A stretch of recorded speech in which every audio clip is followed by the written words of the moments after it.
Assalamu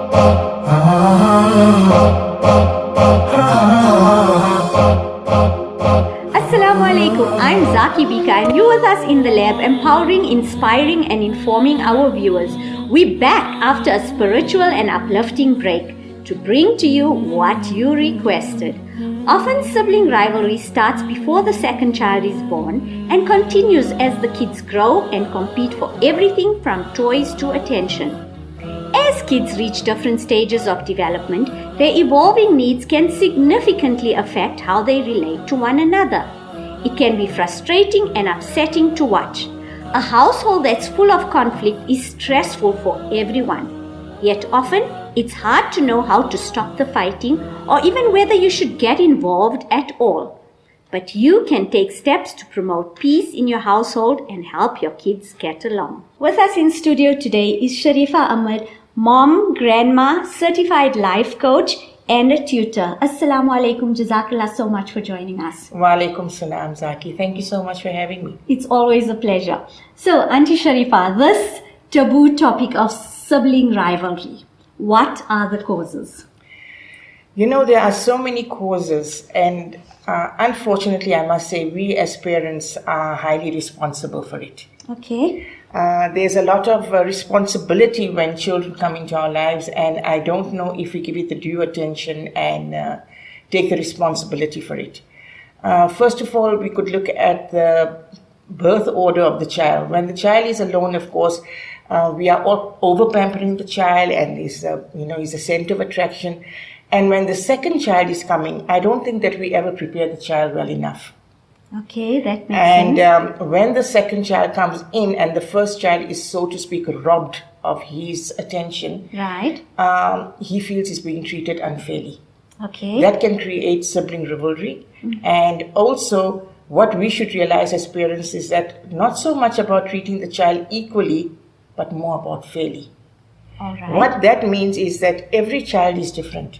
Absolutely. So what I may be needing to do at bedtime for Muhammad may not be necessary for Hamza. Perfect. That makes total sense. So I have to explain to Muhammad that everyone's needs are different, mm-hmm. and he should respect that. Okay. There have to be home rules, house rules, whatever you want to call it, and that has to be respected, and we have to put that into place. Another very important thing is this, Zaki. If the house itself has got parents that are aggressive, okay. rebellious, mm-hmm. and there is domestic violence, mm-hmm. there will be sibling rivalry. Okay, so what age are we talking about that this starts? Well, sibling rivalry unfortunately starts very early. Okay. And that is why we are the living role models for our children. Mm-hmm. If we are going to model any form of aggressive behavior or competitive behavior with our siblings, for instance, yes, we are the living examples. But if we are going to show them a balanced life, mm-hmm. where competition is not most important, but mm-hmm. being yourself is, and every one of us is unique. Yes. We are going to create a type of self-esteem that cannot be in any way defeated. Okay, so obviously now, because you're saying this, it's not just a phase that the child goes through. No, not always. It could be a developmental phase. How so? Like as you are growing and then you outgrow it, it's just like, for a few years and then suddenly you find that they've matured and their focus has changed. Okay. The values have changed. All right. So in that case, of course, it's a growing pain sort of thing, all whatever right. you want to refer to it as. But in other instances, unfortunately, it lives on. There are many examples where adults have still got that sibling rivalry. We know in the Quran, Habil and Qabil. Yes. Then we've got Julia Robertson and a brother, mm-hmm. Eric. Yes. And then we've got Owen Wilson and his brother, Alec Baldwin and his brother Stephen. Okay. And there are so many in history, and this is the living proof. Okay, can we just quickly touch up on the story of Habil and Qabil, just for the listeners that don't? Well, Habil and Qabil, the problem that arose over there was that Habil was the gentle soul full of goodness, mm-hmm. and Qabil was also, of course, the creation of Allah Ta'ala and had a lot of goodness in him. But the problem over there was that he envied and was jealous of Habil. All right. And once we become jealous of anybody or envious of somebody, it is as though we want to take that for ourselves, and we are wanting it for ourselves at any cost. That means we are not respecting the will of Allah. Yes. Whatever that has been gifted to us has been gifted to us by the will of Allah. We are supposed to respect it, appreciate it, and think, what else have I got that he doesn't have? Yes. Instead of wanting what he has. What he has.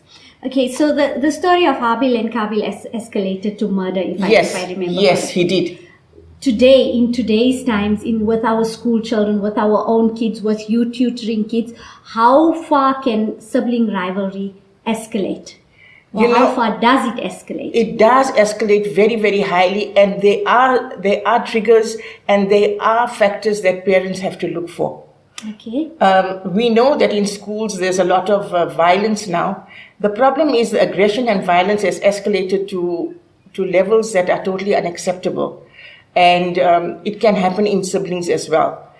The reason being that, like I mentioned, the environment. Yes. If the environment is a safe environment and a wholesome one, the chances of that happening is very bleak. But if it is not so, yes, we could have situations that are really nerve-wracking. Okay, so you have a wholesome environment at home. What happens if the child then goes out? You see, the thing is this, that once we have created values and in our children, it's so important that what happens is that they spread their wings out when they go out, rather than inheriting those habits when they go out. All right. Okay, so they spreading more good than receiving evil. Yes. Okay, so one other question that I've been pondering about sibling rivalry, is it to the extent where teachers begin to compare students? How does that affect the child? That is an excellent point, Zaki. It's an excellent and highly relevant point. What happens is that each child of ours that goes into school sets a precedence. So if the child is doing very good, and if he's the ideal child, the noble child, and he's a perfect example of goodness in every sense, and also excels at school, as soon as the second child comes in, they say, oh, this is also a Bika child. So this child is going to be superb. Right. And suddenly they go in for a shocker. Okay. And that comparison that they make and they directly address to the child is creating a lot of harm. So obviously on the second child, there's already that expectation. Yes, and pressure on that child to perform or exceed. Yes. Okay, so if the tables are reversed, if the child has been a bad child. Yes, and the teachers find him, the next child, to be an example of total goodness, then of course they will say the reverse to the child. But we have to look at the damaged child. All right, how so? In this instance is that each teacher is supposed to try and play the role of being a teacher to every child, irrespective of your character. They have to bring out the goodness from the child. Okay. Do you know, Zaki, in a class of 30, right, 10 children are above average. That is not because of you and me. That is because of Allah's gift. Right. 10 children are below average and 10 are mediocre. The ones that are mediocre will be the most successful in life. Okay. All right. So it means the challenge for the teacher is only the last 10. The ones that are below average. Yes. Okay? Okay. So if they can start addressing those children and look at those children as a challenge and bring out the goodness from each of those children. Okay. So according to your stats about the 10 high achievers, 10 mediocre and 10 below average, what would you say are the most affected with sibling rivalry, or is there no comparison regarding that? When I look at the children that are I think all children are affected, irrespective. Okay. High achievers, the mediocre, and the low achievers. Okay. However, when you're looking at the low achievers, they will be most emotional. Okay. So when we're talking about the communication level of parents and teachers to children, right, did you know, Zaki, that when you're talking to a child, what you say to the child, only 10% is important of what you say. Okay. But 55% is how you say it. All right. So and 35% is your body language. Okay, perfect. Okay? Right. So that affects all children, in fact, all of us. Absolutely. All of us. Absolutely. So we have to look at the language we use when we talk to the children. Right. Like, we shouldn't say, why did you do that? We should say, oh, Can you explain to me how that happened? All right. You know? Okay, so that's a great tip, listeners. Can Yes. you just repeat that, Auntie Sharifa? Yes. So when something happens, you do not go and tell the child, why did you do that? You rather say, oh, can you explain to me how that happened? It shows more care, it shows love, it shows concern. Yes. It shows you're worried about the child. Okay. What is also been found regarding sibling rivalry that removes this feeling of inequality and unfairness Right. is to have me time with the child. Oh, So you have a date with the child. okay. You take them for a burger to Wimpy or whatever the case may be, milkshake. And that time is exclusively for the child. Okay. There will be no Between- phone. Yes. All right. There will be no distractions. And you're going to just concentrate on the child. And you are going to, during that time, not talk about anything negative. You're going to reinforce everything positive about the child. Do you know when you were little? One day when I was sitting down and you came in, you surprised me. And you said, Mama, here's a cup of coffee for you. Oh, wow. It was from your tea set. But I can never forget how you did it. And these things will then remind the child of all the goodness the child has done that still lives with the mom. Okay, so that's reinforcing positivity. Yes. Absolutely. Auntie Sharifa, as a teacher, parent, or a friend, Yes. when and where do you see the need to take action? Well, we all know that mental development for the child is of priority, Okay. right? So as soon as you find signals, you find warning signals such as the child going into lapses of silence. Okay. Child wants to be alone, shuts herself alone in the room. All right. Child doesn't want to eat well, sleep patterns have changed. Okay. Child refuses to communicate with the children or with us, all of us. Mm-hmm. You realize, listen, we are now needing some help. Okay. You will then consult a psychologist, or you will first speak to your general practitioner, address the issue, and you will then focus on how to remove this problem. You see, there's a difference between sibling rivalry, bullying, and toxic relationships. Okay. So when we're talking about sibling rivalry, it's just, the child is troubling you and pushing you and troubling you and banging at the door when you're in the Taking your bathroom. toys or yes, your all that stuff, type yes. of thing. Bullying, of course, we know is a different issue altogether. So bullying, you mean between siblings? Yes. Okay. There can be bullying between siblings. All right. And then you can have a toxic relationship between Siblings Yes, as well. yes. Okay. So that, of course, is something we have to discuss at a different stage Yes. because it's too vast, it's too intense. It's totally different Yes, topics. totally absolutely. different. But, of course, these situations do occur. Okay. And we as parents have got the responsibility to see that our children have a healthy environment that they live in. Do you know there are some parents that actually feel so relieved when the children go to varsity and leave home? I'm sure. No. And that is so sad. It is. It is very sad. Because they're supposed to be your comfort. They are your comfort and they are your joy. Yes. They are your pride. Yes. But what happens is that some children are dealing with issues that they have not yet ironed out. All right. So we have to help them. When there are a lot of children, there's a problem. When there's only one child, there's a problem. Okay. So we have to find out how to create the balance. Okay. I have to bring one thing over here. Please. Favoritism from the parents contributes highly towards this as well.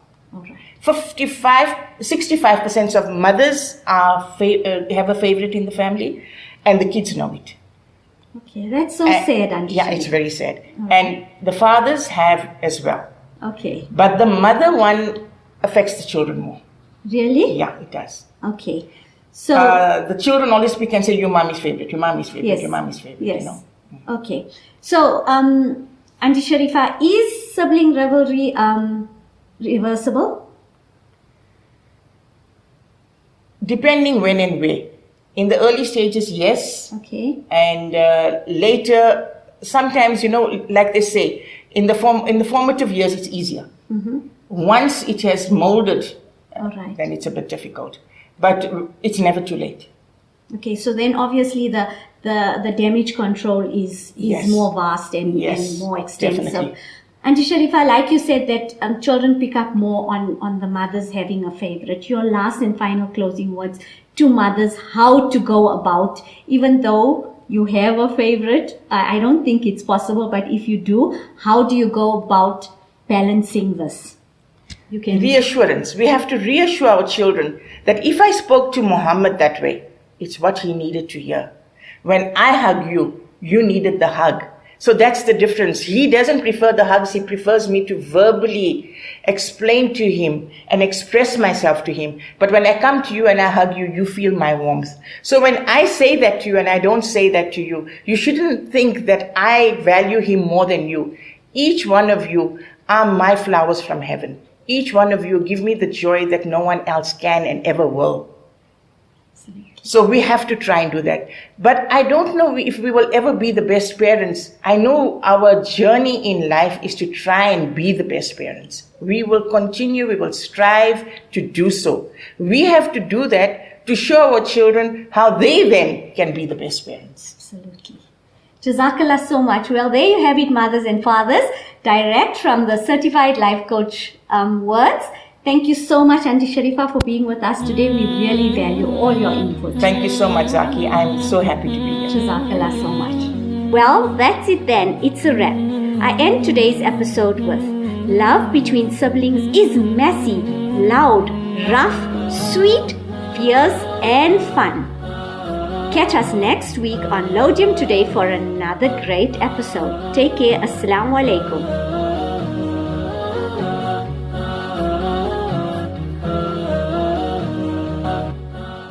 Watch our episodes on YouTube and subscribe to our profile. Also stay in touch on Facebook, WhatsApp and Instagram, and we'll keep you up to speed with topics coming up next week. Don't miss an episode.